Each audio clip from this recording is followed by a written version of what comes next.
आम्ही ब्राह्मण समाज पळवून लावू किंवा भारी पडू असं त्यांना म्हणायचं, असं एकंदरीत चित्र त्यांनी तयार केलेलं आहे. ह्याची पूर्णपणे याच्या आयुष्याची जबाबदारी, खबरदारी काय घ्यायची ती मी माझ्या पद्धतीने घेतो. जर कोणी व्यक्ती महाराष्ट्र राज्याचं मालक आम्ही आहोत असं जर त्यांना वाटत असेल तर डोक्यातून बाळा शानाऊ. धोतर नेसला आणि जानवं घातलं म्हणजे कोण बुद्धिजीवी होत नाही. देवेंद्र फडणवीसांचा हा वकील जो कोण आहे हा कृष्णाजी भास्कर कुलकर्णी असावा. बाजीप्रभू देशपांडे, फुलाजी देशपांडे, भगवान परशुराम यांची अवलाद नसावी, हा अनाजी पंताची अवलाद असावी. महाराष्ट्र राज्यामध्ये असली ठिणगी पडू नये याची खबरदारी घ्या. याचा शरीराचा एक अवशेष देखील राहणार नाही इतकी वाईट परिस्थिती या माणसाची होती. आणि पुन्हा बोलायचं असेल तर माझा नंबर घे, तुझा पत्ता मला सांग. अपार्टमेंटमध्ये राहून वाकून खाली काय चाललंय बघावं आणि आपल्या दाराच्या कड्या लावून आत बसावं ही आमची मराठ्यांची अवलाद नाही. आज दिवसभर कोल्हापूर जिल्ह्यामध्ये एका तथाकथित ब्राह्मण समाजातील एक पुजारी असं समजतं, त्यांनी काहीतरी आक्षेपार्ह वक्तव्य केलेलं आहे की ब्राह्मण, मराठा, छत्रपती शिवाजी महाराज व अन्य लोकांच्यावर काय असेल ते असेल. ती व्यक्ती जेम्स लेन हा त्यावेळेचा एक लेखाकार किंवा पत्रकार म्हणू आपण, त्यांच्या लेखनाचं देखील समर्थन करतो. छत्रपती शिवाजी महाराज ही पळून गेली असं देखील तो काहीतरी बोलला असं समजतं. मराठी किती एकत्रित या, आम्ही ब्राह्मण समाज पळवून लावू किंवा भारी पडू असं त्यांना म्हणायचं, असं एकंदरीत चित्र त्यांनी तयार केलेलं आहे. सन्माननीय मुख्यमंत्री महोदयांना शिवसेना शहर प्रमुख या नात्यानं मी सांगू इच्छितो, ही पद्धत बंद झाली पाहिजे. जो कोण व्यक्ती आहे त्यांचा असेल नसेल असला तर आमच्या ताब्यात द्या. ह्याची पूर्णपणे याच्या आयुष्याची जबाबदारी, खबरदारी काय घ्यायची ती मी माझ्या पद्धतीने घेतो. आमच्या शरीरामध्ये चांगुलपणा पण आहे आणि एक राक्षस लपलेला आहे. जर राक्षस त्याला जर पाहायचा असेल तर त्याला आमच्या ताब्यात द्या.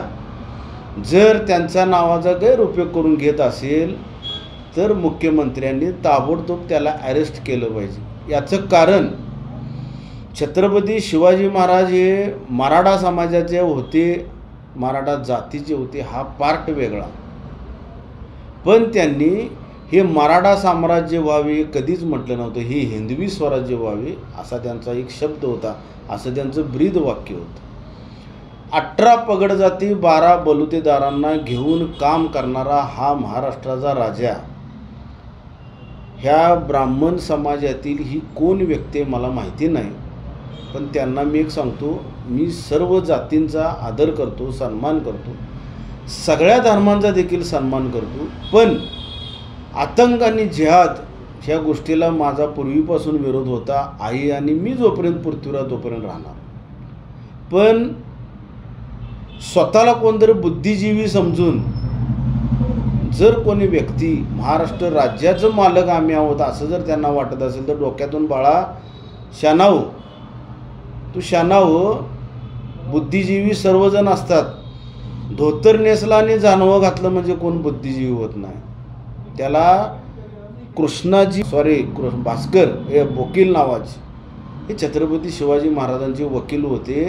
ज्यावेळी अफजल खानाला भेटायला गेले त्यावेळी. पण मला असं वाटतं की देवेंद्र फडणवीसांचा हा वकील जो कोण आहे हा कृष्णाजी भास्कर कुलकर्णी असावा, जो अफजल खानाच्या सोबत आला होता. हा ही बाजीप्रभू देशपांडे, फुलाजी देशपांडे, भगवान परशुराम यांची अवलाद नसावी, हा अनाजी पंताची अवलाद असावी. आणि मला असं एकंदरीत जाणवतं, मुख्यमंत्री महोदय, महाराष्ट्र राज्यामध्ये असली ठिणगी पडू नये याची खबरदारी घ्या. याचा शरीराचा एक अवशेष देखील राहणार नाही इतकी वाईट परिस्थिती या माणसाची होईल. आमचे हात बांधलेले नाहीत. मराठ्यांचा इतिहास हा अटकेपार मराठ्यांचा झेंडा होता. अटकेपार अटक नावाच्या किल्ल्यावर हा भगवा रोवण्याचं काम मराठा साम्राज्याने केलं होतं. तिच्या अवलाद आम्ही आहोत. पण कधीही दुसऱ्या जातीचा, दुसऱ्या धर्माचा दुजाभाव करणे कुणाला तरी वाईट म्हणणे कधीच मराठा समाजाने केलं नव्हतं.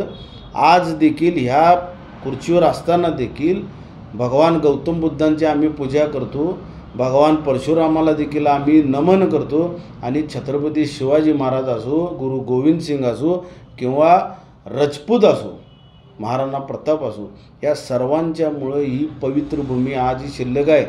याचं बाळ तू भान राख. आणि पुन्हा बोलायचं असेल तर माझा नंबर घे, तुझा पत्ता मला सांग, 100% तिथं येणार एवढी मी आपल्या न्यूज चॅनलच्या माध्यमातून त्याला चांगल्या प्रकारे आश्वासित करतो. इतिहास या विषयावर जर बोलायचं असेल तर त्याची देखील माझी तयारी आहे.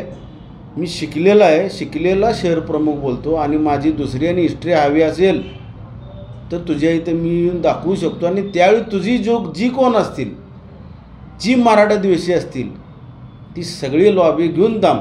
नागपूरमध्ये असो, मुंबईत असो किंवा महाराष्ट्राच्या कानाकोपऱ्यात असो, मी सन्मान्य पोलीस प्रशासनाला निवेदन देऊन मग मी बाहेर पडतो. बघूया की तुझ्यामध्ये किती दम आहे, तुझ्यामध्ये भगवान परशुराम लपलेले आहेत की अनाजी पंत लपलेले आहेत. दूध का दूध, पाणी का पाणी होऊ दे. पुन्हा एकदा सांगतो, इंद्रजित सावंतांचा जो काही विषय चालू आहे हे मला काही माहिती नाही. मी कधी ब्राह्मण द्वेषी नाही, मी मराठा द्वेषी नाही, मी जात पात कधी मानली नव्हती आणि मानणार नाही. मी जिवा महालाला सलाम करणारा माणूस आहे आणि मी छत्रपती शिवाजी महाराजांचा तोफखाना सांभाळणारा दौलतखानाबरोबर देखील आम्ही चांगल्या पद्धतीने इज्जतीने राहणारा माणूस आहे. पण स्वराज्य, आमचा धर्म, आमचा देव आणि आमचा देश ह्या विषयावर जर एका कोणा जातीमुळं जर हा महाराष्ट्र राज्य आणि भारत देश उभारला असेल असं वाटत असेल तर ह्या कोण जो प्रशांत आहे त्यानं डोक्यातून काढून टाकावं. जातीपातीचं राजकारण पेरू नका. ह्यानंतर भविष्यामध्ये जो उद्रेक होईल त्या उद्रेकाला डोळेझाक करून मराठा समाज कधी घरात बसणारा मराठा समाज नव्हता आणि नाही. अपार्टमेंटमध्ये राहून वाकून खाली काय चाललंय बघावं आणि आपल्या दाराच्या कड्या लावून आत बसावं ही आमची मराठ्यांची अवलाद नाही. हातात शस्त्र आणि हातात शास्त्र घेऊन फिरणारे आमची अवलाद आहे. एवढंच प्रशांत आपण लक्षात ठेवा.